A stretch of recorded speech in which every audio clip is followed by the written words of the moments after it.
केजरीवाल केजरीवाल है कोई, बताइए केजरीवाल। ये हम लोग का मार्गदर्शक बना हुआ है, लोग ये हम लोग को टीच कर रहा है, ये हमको पढ़ा रहा है।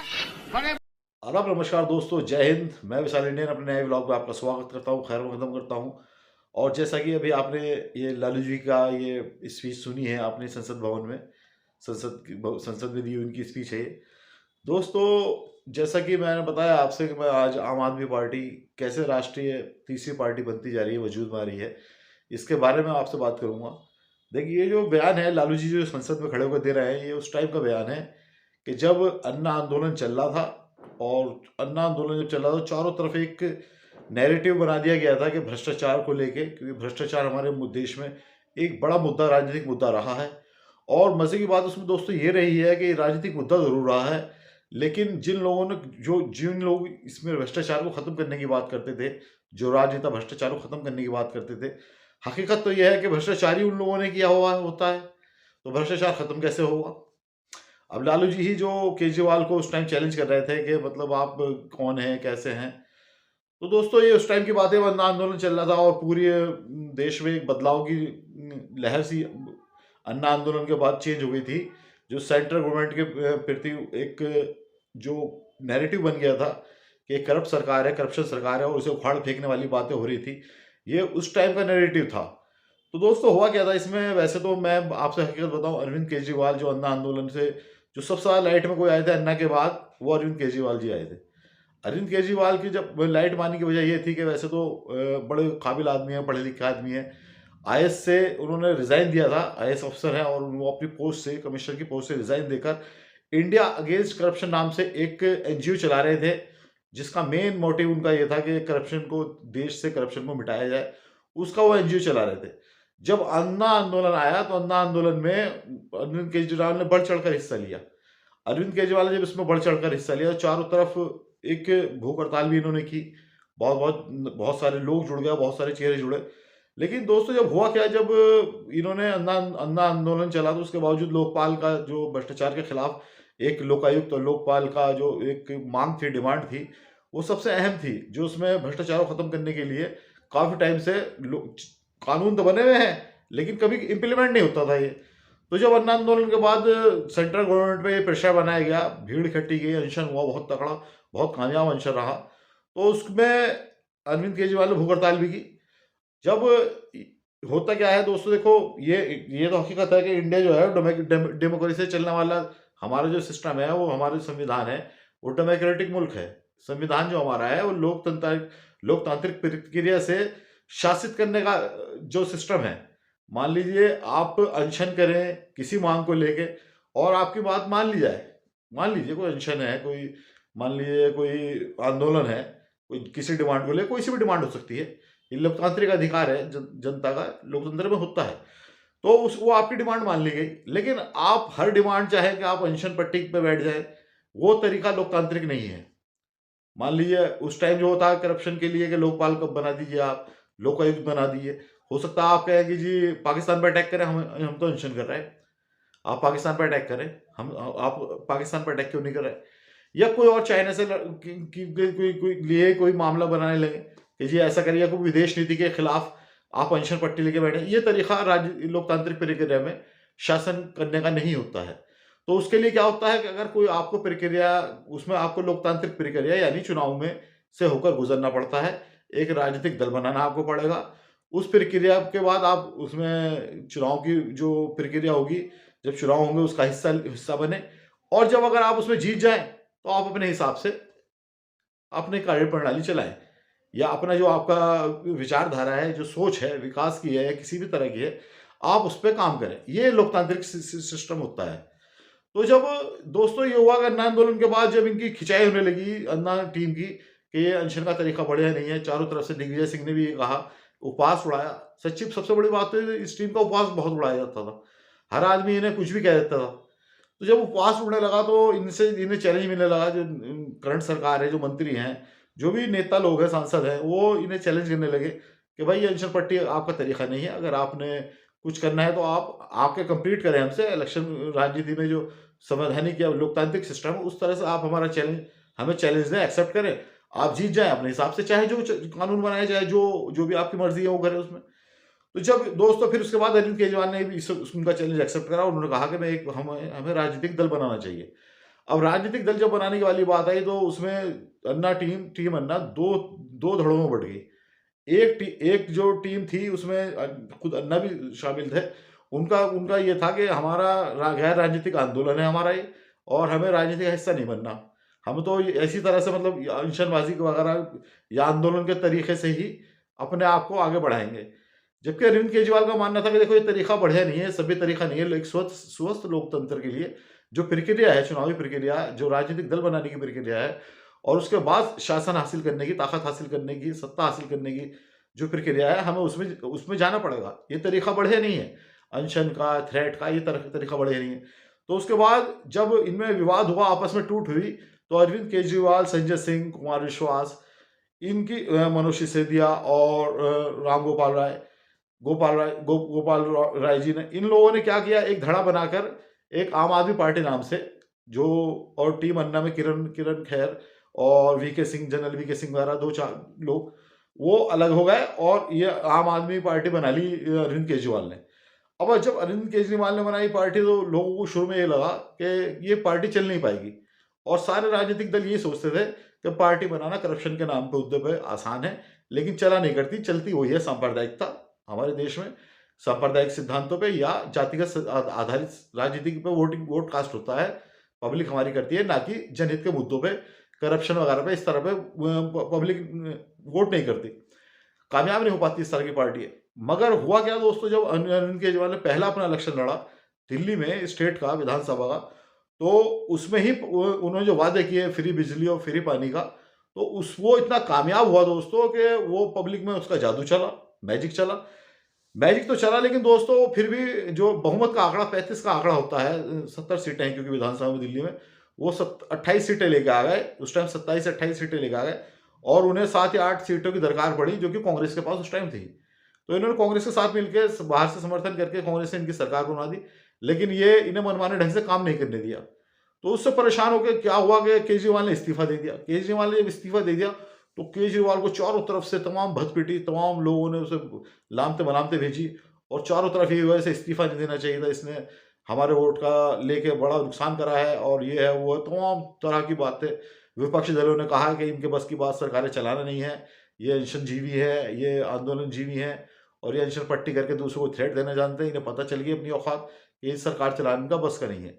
अब हुआ क्या दोस्तों, ये जिस तरह से भी ये हुआ, उसके बाद ये बहुत भारी विरोध झेलना पड़ा अरविंद केजरीवाल को। उसके बाद हुआ ये कि जब दूसरा दिल्ली का इलेक्शन हुआ, दूसरे इलेक्शन के बाद केजरीवाल फिर उतरे। केजरीवाल ने जाके पब्लिक से माफ़ी मांगी और कहा कि आप इस बार मुझे पे यकीन करें, मेरी गलती थी कि मैंने इस्तीफा दिया था, लेकिन मैं अब आपके साथ खड़ा हूँ, आप मुझे इस बार मौका दें।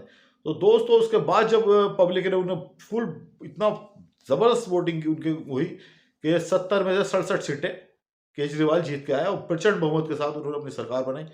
उसके बाद जो उन्होंने वादे किए थे, खासकर बिजली हाफ बिजली 200 यूनिट तक बिजली का जो वादा किया था, और पानी 20,000 लीटर पानी का माफ, और इसके अलावा स्कूलों की जो व्यवस्था होती है सरकारी स्कूलों की, वो इसका स्टैंडर्ड इतना शानदार उन्होंने किया कि देखने काबिल आज उन्होंने स्कूल बनाए हैं।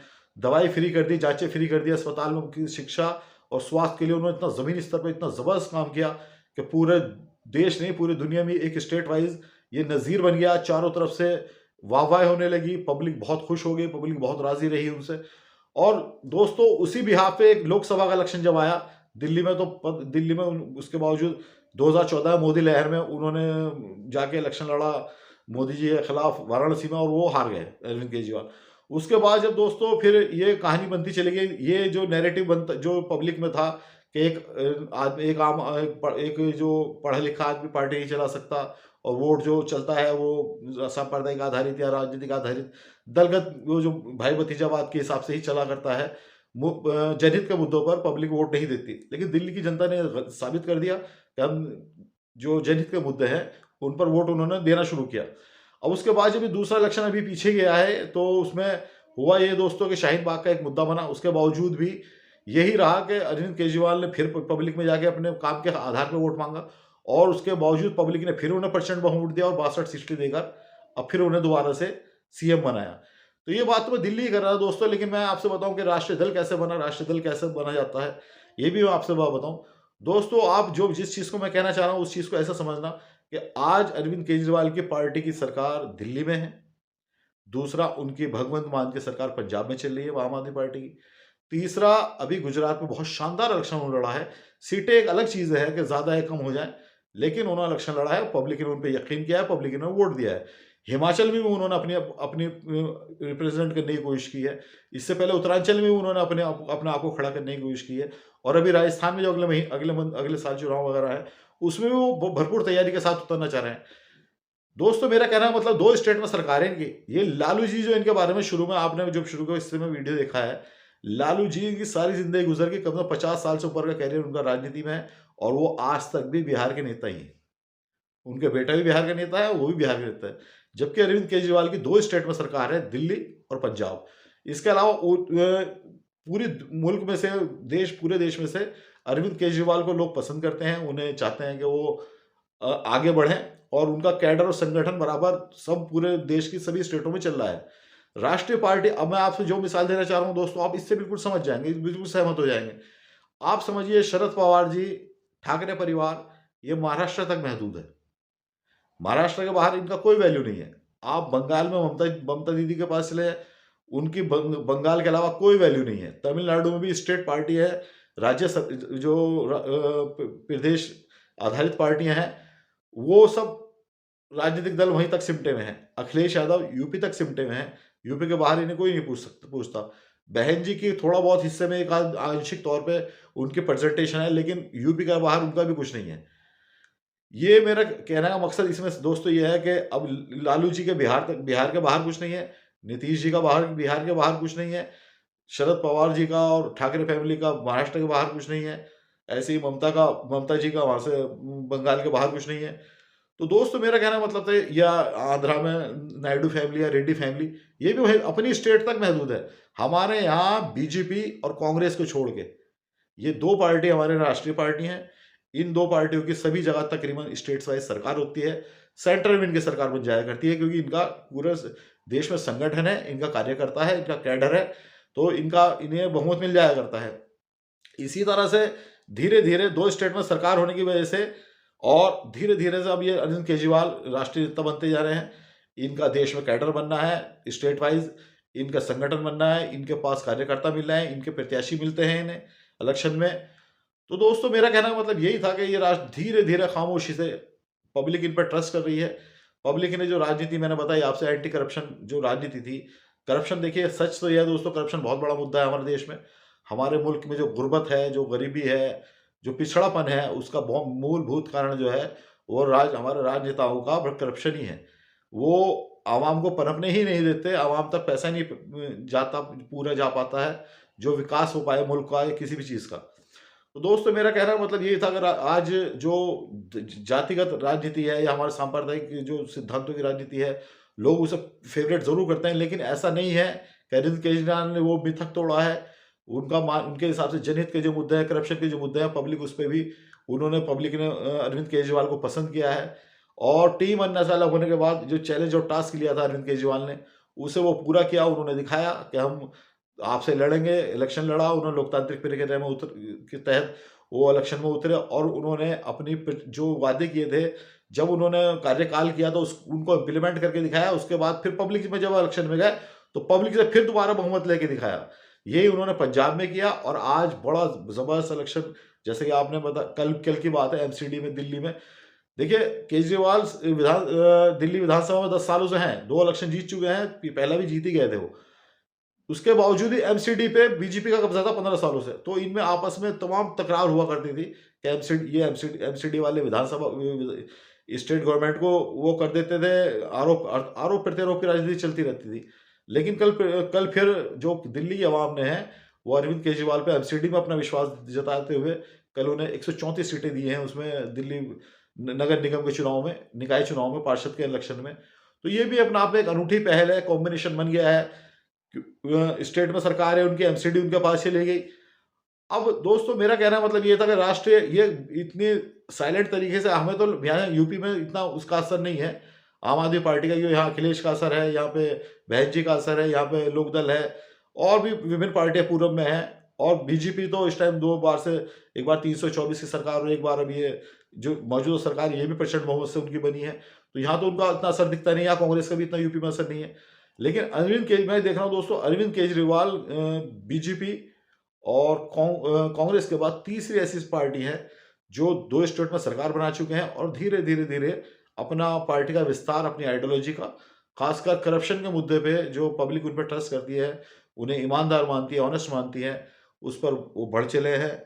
और मेरा ये ब्लॉग बनाने का मकसद यही था कि केजरीवाल की मैं आपको एक क्वालिटी बता पाऊँ कि केजरीवाल किस तरह से उन्होंने संघर्ष किया, लोगों ने उनका उपवास उड़ाया। खासकर जैसा भी लालू जी का मैंने आपने वीडियो देखा होगा, वो उपवास उड़ा रहे हैं।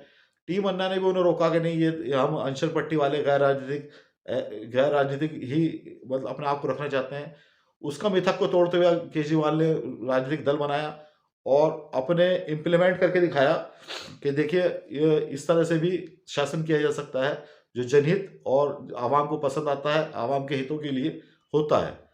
दोस्तों, मेरा ये व्लॉग आपको कैसा लगा, स्पेशल व्लॉग ये है कि तीसरा दल कैसे बनना है, तीसरी पार्टी, राष्ट्रीय पार्टी कैसे बननी है आम आदमी, आपको कैसा लगा? अगर आपको अच्छा लगा तो प्लीज़ इस वीडियो को ज़्यादा शेयर करें, और इस चैनल को अगर आपने सब्सक्राइब नहीं करा है तो प्लीज़ सब्सक्राइब करें। थैंक यू दोस्तों।